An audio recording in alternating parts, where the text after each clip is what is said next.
bahwa Nabi Allah Nuh alaihissalam berdakwah, mengajak kaumnya untuk memeluk agama Islam selama 950 tahun. Itu waktu yang sangat panjang, waktu yang sangat lama beliau habiskan untuk berdakwah, mengajak kaumnya untuk memeluk agama Islam. Namun yang menerima hanya sedikit. Sebagian ulama mengatakan yang beriman terhadap ajaran yang disampaikan oleh Nabi Nuh alaihissalam kurang lebih 70 orang. Riwayat yang lain mengatakan 80 orang. Seluruhnya ini beliau dakwanya 950 tahun. Jadi yang ikut sedikit. Karena yang ikut sedikit, sedangkan mayoritas menolak risalah yang Allah wahyukan kepada Nabi Nuh untuk memeluk agama Islam. Jadi seluruh para nabi membawa satu agama. Seluruh para nabi membawa satu agama, yaitu agama Islam. Tidak ada agama lain yang dibawa oleh para nabi. Seluruh para nabi membawa satu agama, yaitu agama Islam. Kita sering baca di dalam Al-Quran, wala tamutunna illa wa antum muslimun. Itu wasiat Nabi Ibrahim. Nabi Ibrahim alaihissalam Abu Anbiya, bapaknya para nabi, memberikan wasiat kepada putra-putranya, wala tamutunna illa wa antum muslimun. Jangan kalian meninggal terkecuali dalam keadaan Islam. Di nabi-nabi terdahulu membawa agama Islam, termasuk Nabi Nuh. Karena tidak ada lagi yang menolak, tidak ada lagi yang menerima dakwanya Nabi Nuh, maka Allah Ta'ala wahyukan kepada Nabi Nuh, wa uhiya ilayya, diwahyukan kepada, wa uhiya ila Nuh, kepada Nabi Nuh, wa uhiya ila Nuh annahu lan yu'mina min qaumika illa man qad aman. Allah Ta'ala wahyukan, wahai Nabi Nuh, sesungguhnya kaummu tidak akan ada lagi yang beriman. Artinya yang 70 atau 80 orang itu sudah tidak bertambah lagi. Percuma engkau mengajak kepada mereka, Allah sudah kunci hati mereka. Jadi hanya beriman 70 atau 80 orang, tidak mungkin lebih lagi. Makanya Allah Ta'ala yang kabarkan, Allah Ta'ala tahu, pakai kata lan yu'mina, tidak akan mungkin beriman lagi. Engkau dakwah siang, malam, pagi, mengajak mereka untuk menerima agama Islam, Allah sudah menyatakan tidak akan mungkin mereka beriman. Lan yu'mina min qaumika illa man qad aman, kecuali yang telah beriman. Nah, mereka itu sudah tidak bertambah lagi dan tidak berkurang. Setelah itu Allah Ta'ala perintahkan Nabi Nuh, wasna' al-fulka bi'ayunina wa wahyina wa la tukhatibni fil ladzina zalamu innahum mughraqun. Allah perintahkan Nabi Nuh, buatlah kapal. Fulka di sini ada kitab kamus Al-Quran, judulnya Mu'jam Mufradati Al-Fadhil Quran. Mu'jam Mufradati Al-Fadhil Quran, disusun oleh Al-Imam Ar-Raghib Al-Asfahani. Al-Imam Ar-Raghib Al-Asfahani, pakar bahasa Arab Quran. Beliau mengatakan al-fulku maknanya adalah safinah azimah, kapal yang besar. Jadi Allah perintahkan Nabi Nuh membuat kapal yang besar. Bi'ayunina, kalau kita artikan secara tekstual, artinya dengan mata-mata kami. Bi'ayunina, dengan mata-mata kami. Nah, para ulama di dalam tafsir kebanyakan mereka mentafsirkan bi'ayunina, artinya dengan perhatian kami, seperti disebutkan di dalam tafsir Jalalain yang disusun oleh Imam Suyuti dan Imam Jalaluddin Al-Mahalli. Kemudian di dalam tafsir Ibn Katsir juga artinya dengan perhatian kami. Di dalam tafsir Ruhul Ma'ani yang disusun oleh Imam Alusi Al-Baghdadi artinya dengan perhatian dan penjagaan kami secara sempurna. Kemudian di ayat yang lain ditafsirkan oleh Al-Imam At-Tabari yang lahir 224 Hijriah meninggal tahun 310 Hijriah dalam tafsirnya Jami'ul Bayan, tajri bi'ayunina, tajri bi'ayunina, kapal Nabi Nuh berlayar dengan bi'ayunina. Tekstual artinya mata-mata kami, tapi ditakwil oleh Sufyan ibn Uyainah artinya bi'amrina. Jadi kapal Nabi Nuh berlayar dengan perintah kami. Itu disebutkan dalam beberapa kitab tafsir. Di dalam tafsir Ibn Katsir mengatakan lanjutan daripada bi'ayunina, Allah sebutkan wa wahyina, dengan perhatian kami dan dengan wahyu kami. Makna wahyu kami di sini disebutkan dalam tafsir Al-Imam Ibn Katsir, tafsir Al-Qur'anil Azim. Allah perintahkan malaikat turun ke dunia untuk mengajarkan Nabi Nuh cara membuat kapal. Jadi ajarkan bagaimana cara membuat kapal. Ini tafsiran pertama. Tafsiran kedua, Allah Ta'ala yang wahyukan kepada Nabi Nuh cara membuat kapal. Itu arti biwahyina, dengan wahyu kami, atau wahyina, dengan wahyu kami. Dalam tafsir Ibn Katsir diceritakan dibawa bibit satu tumbuhan oleh malaikat, kemudian diberikan kepada Nabi Nuh sebelum proses pembuatan kapal. Diperintahkan Nabi Nuh menanam bibit tersebut. Maka Nabi Nuh menanam bibit tersebut. Selama menunggu masa pertumbuhan dari bibit tersebut tumbuh besar menjadi pohon yang besar selama 100 tahun. Ketika pohon tersebut sudah berusia 100 tahun, diperintahkan untuk ditebang. Yaqta'u. Kemudian dari pohon tersebutlah dibuatlah kapal Nabi Nuh. Dari pohon tersebut dibuatlah kapal Nabi Nuh, dan proses pembuatannya memakan waktu 100 tahun. Jadi tumbuhnya pohon tersebut 100 tahun, proses pembuatan kapal juga 100 tahun. Itu dijelaskan oleh Ibn Katsir di dalam tafsirnya. Di dalam kitab Al-Bidayah wan Nihayah yang disusun juga oleh Ibn Katsir, beliau mengatakan kutipan dari Sufyan Ats-Tsauri, seorang ulama salaf, mengatakan pohon tersebut adalah khasyabun min sajin. Itu kayunya berasal dari min sajin, kayu jati. Jadi kapal Nabi Nuh menurut Sufyan Ats-Tsauri dibuat dari kayu jati. Di dalam kitab Qasasul Anbiya, Al-Imam Ibn Katsir juga meriwayatkan bentuk fisik dari kapal Nabi Nuh. Panjangnya berapa, lebarnya berapa, tingginya berapa. Itu disebutkan panjang kapal tersebut 2000 ziro. 2000 ziro jika dikonversi ke meter itu 960 meter.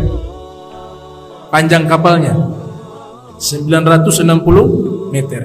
Dia punya panjang. Lebarnya itu 1000 ziro. Kalau dikonversi ke meter 460 meter lebar. Jadi panjang 960 meter, lebar 460, ada yang mengatakan 480 lebar. Kemudian tinggi kapal itu 14,4 meter. Jadi bukan lumayan, memang sangat besar. Thalatha tabaqat. Kapal tersebut punya 3 tingkat, 3 lantai. 3 dek. Dek atas, tengah, bawah. Yang paling di atas khusus tuyur, burung, jenis burung-burung semuanya di lantai paling atas. Di lantai kedua An-Nas, isinya manusia yang 70 orang itu atau 80 orang. Lantai yang paling bawah hewan-hewan. Dan ini kan diperintahkan oleh Allah mengambil hewan berpasang-pasangan. Tidak semua hewan dimasuk ke dalam kapal, tapi diambil setiap jenis hewannya, jantan dan betina, agar nanti bisa berkembang biak. Jadi masing-masing jenis hewan dibawa jantan dan betina. Begitu besarnya kapal tersebut yang dibangun oleh Nabi Nuh atas perintah Allah Subhanahu wa ta'ala. Kemudian Allah Ta'ala melanjutkan firman-Nya, wala tukhatibni fil ladzina zalamu innahum mughraqun. Jangan engkau berdialog denganku lagi, kata Allah, tentang orang-orang zalim. Sesungguhnya mereka semuanya akan ditenggelamkan oleh Allah Ta'ala. Nah, ini informasi menunjukkan bahwa seluruh manusia di zaman tersebut, di saat terjadi banjir di zaman Nabi Nuh alaihissalam, yang tidak naik kapal Nabi Nuh seluruhnya mati tenggelam. Karena Allah yang nyatakan innahum mughraqun. Sesungguhnya mereka, artinya mereka di sini yang tidak mau ikut ajaran Nabi Nuh dan tidak ikut naik ke kapal Nabi Nuh, mereka semuanya mughraqun, ditenggelamkan oleh Allah Subhanahu wa ta'ala. Jadi manusia punah, seluruh manusia punah. Yang di kapal Nabi Nuh lah yang nanti asal usul manusia berasal kepada anak-anak Nabi Nuh yang pernah saya sebutkan, 3 orang tersebut, Sam, Ham, sama Yafes. Nah, ketiga-tiganya ini anak Nabi Nuh yang ada di kapal Nabi Nuh alaihi salam. Wa dzalika anna Nuhan alaihi salam lamma ya'isa min salahihim wa falahihim wa ra'a annahum la khaira fihim wa tawassalu ila aziyatihi wa mukhalafatihi wa takdzibihi bi kulli tariqin min fi'alin wal maghal, da'a alaihim da'wata ghadab falabba Allahu da'watah wa ajaba tilbatah. Qala Allah subhanahu wa ta'ala wa laqad nadana nuhun fala ni'mal mujibuna wa najjaynahu wa ahlahu minal karbil azim. Al-Imam Ibn Katsir mengatakan bahwa Nabi Nuh alaihissalam sudah putus asa terhadap kaumnya.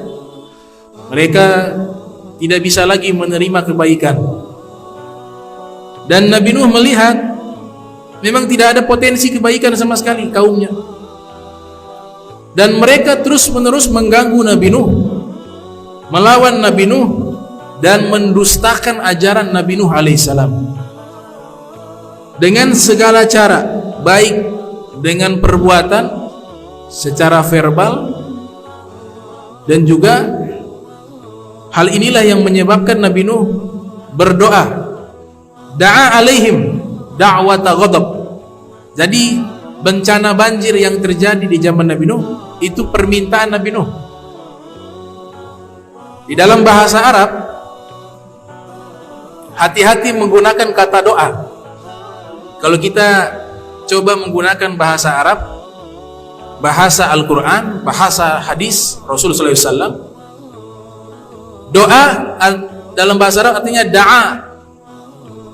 da'a yad'u doaan atau da'watan, itu artinya berdoa. Kalau kita ingin mendoakan seseorang kebaikan, maka yang kita gunakan huruf penghubung setelah kata kerja da'a adalah huruf lam. Huruf lam. Misalnya saya mengatakan da'autu laka, da'autu laka. Ini sudah punya makna saya mendoakan kepadamu kebaikan. Paham ya? Da'autu laka, saya doakan kepadamu kebaikan. Tapi kalau setelahnya kata penghubungnya diganti dengan ala, diganti dengan ala, da'autu alaika, maka artinya saya melaknat engkau. Jadi katanya sama, tapi kata penghubung merubah makna. Harfu jar namanya. Kalau kebaikan pakai lam, da'autu laka. Kalau doa yang sifatnya melaknat, sifatnya negatif, itu pakai ala, da'autu alaika. Itu harus diperhatikan, karena kadang-kadang dikirim WA, saya doakan engkau bib, da'autu alaik. Wah, itu dia melaknat saya itu. Ada kan WA dikirim, minta doanya, saya mengatakan begitu. Kemudian dibalas, da'autu daiman alaika. Pakai daiman, daiman itu senantiasa, artinya senantiasa saya melaknatmu. Padahal harus pakai lam, bukan pakai ala. Nah, di sini Nabi Nuh, Ibnu Katsir ceritakan, Nabi Nuh berdoa pakai apa? Da'a alaihim, bukan da'a lahum. Da'a alaihim da'wata ghadab. Nabi Nuh mendoakan keburukan. Tadi artinya bisa laknat, bisa artinya negatif. Nabi Nuh mendoakan kepada mereka, kaumnya, alaihim da'wata ghadab, doa yang sifatnya emosional, marah. Itu. Makanya pakai alaihim, bukan pakai lahum. Nabi Nuh yang minta kepada Allah. Allah sebutkan, walaqad nadana Nuh, sungguh, pakai kata tahqiq, sungguh Nabi Nuh berdoa meminta kepada kami. Fala ni'mal mujibun, maka kami adalah sebaik-baiknya yang mengijabah doa. Minta apa? Minta diturunkan itu musibah banjir.